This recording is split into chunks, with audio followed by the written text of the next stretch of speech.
नमस्कार रसिक हो, मी सुनीता। आज मी वुमन ऑफ स्ट्रॉ या चित्रपटाची कथा सांगणार आहे, ज्याचे दिग्दर्शन बेसिल डेअर्डन यांनी केले आहे। वुमन ऑफ स्ट्रॉ या शीर्षकाचा अर्थ स्ट्रॉ म्हणजे काळी, जी वरकरणी मजबूत वाटते पण प्रत्यक्षात नाजूक आणि सहज तुटणारी असते। चित्रपटात ही उपमा त्या स्त्रीसाठी वापरली आहे जिला इतर जण कमकुवत व सहज वापरता येणारी समजतात आणि जिला बेकायदेशीर कृत्यांसाठी आमिष म्हणून पुढे केले जाते। कधी नात्यांमध्ये प्रेम नसतं, फक्त स्वार्थ असतो।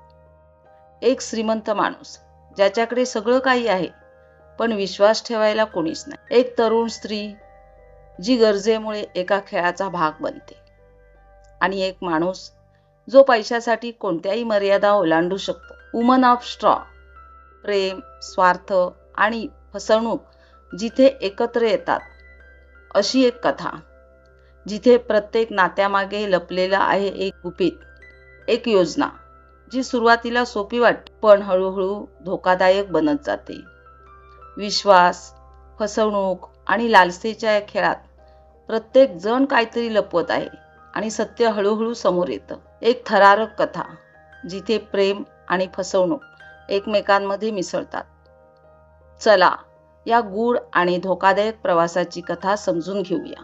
ही कथा आहे चार्ल्स रिचमंडची, एक अत्यंत श्रीमंत पण आजारी आणि संशयी माणूस। त्याच्याकडे संपत्ती आहे पण त्याचं आयुष्य एकटेपणाने भरलेलं आहे। त्याचा पुतण्या अँथनी, जो बाहेरून सभ्य दिसतो पण आतून अत्यंत लोभी आहे। अँथनीला हवी आहे चार्ल्सची संपूर्ण संपत्ती, म्हणून तो एक योजना आखतो, एक थंड धोकादायक योजना। तो एक तरुण स्त्रीला आणतो, मारिया, जिला चार्ल्सची केअरटेकर बनवलं जातं। मारिया सुरुवातीला फक्त पैशासाठी हा खेळ स्वीकारते पण हळूहळू ती चार्ल्सशी जोडली जाते। त्याचं एकटेपण तिला जाणवू लागतं। चार्ल्स पहिल्यांदाच कोणावर तरी विश्वास ठेवतो आणि इथेच योजनेत बदल सुरू होतो।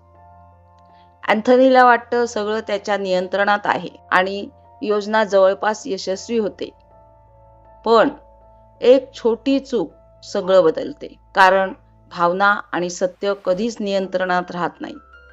घटनांचा वेग वाढतो, संशय वाढतो आणि एक दिवस सगळं बदलून जातं। जिथे योजना होती तिथे आता विश्वासघात आणि अनपेक्षित शेवट उभा राहतो आणि कथानक जसजसं शेवटाकडे जातं तसतसं सगळं अधिक धोकादायक होतं। दिग्दर्शक यांची शैली वास्तववादी आणि पात्रांवर केंद्रित आहे। ते कथा हळूहळू उलगडतात आणि ताण मोठ्या घटनांमधून नाही तर छोट्या छोट्या क्षणांतून निर्माण करतात। ते भावनांना विशेष महत्त्व देतात, विशेषतः विश्वास, संशय आणि स्वार्थ यांच्यातील संघर्ष सुंदरपणे दाखवतात।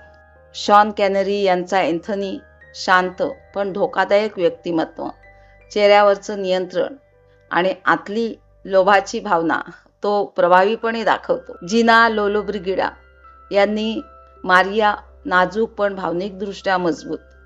सुरुवातीला परिस्थितीत अडकलेली असली तरी तिच्यातील बदल हळूहळू जाणवतो। राल्फ रिचर्डसन यांचा चार्ल्स एकटा, संशयी पण आतून भावनिक। त्यांचा अभिनय चित्रपटाचा भावनिक आधार ठरतो। चित्रपटाचा व्हिज्युअल टोन खूप नियंत्रित आणि एलिगंट आहे। मोठं मॅन्शन, बंद खोल्या आणि शांत जागा यांमुळे एकटेपणा आणि ताण स्पष्ट जाणवतो। चेहऱ्यांवर आणि छोट्या वस्तूंवर घेतलेले क्लोजअप्स प्रेक्षकांना प्रत्येक भाव आणि बदल जवळून अनुभवायला लावतात। त्यामुळे दिग्दर्शन, अभिनय आणि व्हिज्युअल्स यांच्या मदतीने हा चित्रपट साध्या कथेला एक गूढ आणि तणावपूर्ण अनुभव बनवतो। शेवटी मारिया कोणता निर्णय घेते यासाठी चित्रपट नक्की पहा व चॅनलला सबस्क्राईब करा आणि व्हिडिओ आवडला तर लाईक नक्की करा। पुन्हा तुमच्या भेटीला येत आहे। धन्यवाद।